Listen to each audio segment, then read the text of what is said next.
Во врска со, јас ги нареков лажни вести овие дена, голем број на судии и председатели на судови се јавуваат во судскиот совет, дали на вистина нешто од претходно од некој најавено, над 100 судии ќе разрешуваме.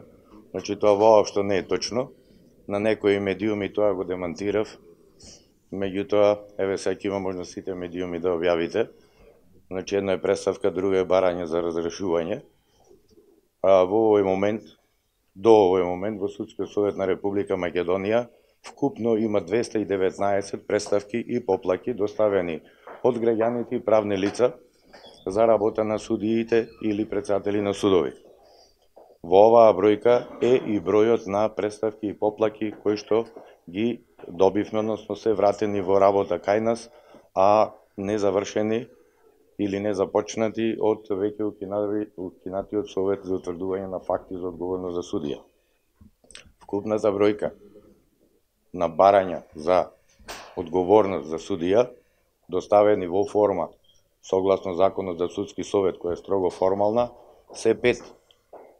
Без разлика дали се поднесени во периодот додека постоеше Советот за утврдување на факти или во периодот после измената и дополнувањето на Законот за судски совет. Повторувам, 5 барања за утврдување одговорност на судија имаме во овој момент. 5 плюс 217.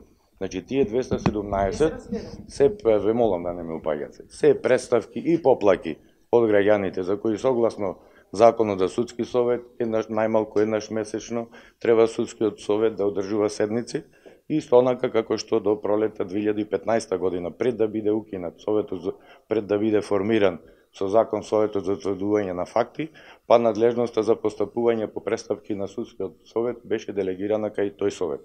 Веќе тој совет го нема, таа работа која што до 2015 година ја работеше судскиот совет, сега ќе продолжи да ја работи во форма и на начин сличен како и тогаш, имајќи ги предвид и последните измени на Законот за судски совет. Значи, голем дел од тие представки и поплаки, поголемиот процент се запира постапката, се отфрлаат, бидејќи, како пример и за јавноста да доловам, голем дел од тие представки и поплаки се поднесуваат во форма на жалба на одлука на некој суд, и покрај тоа што се доставува жалба до повисокиот суд на одлука на понискиот суд, истата таа жалба или во слична форма се доставува и до Судскиот совет на Република Македонија.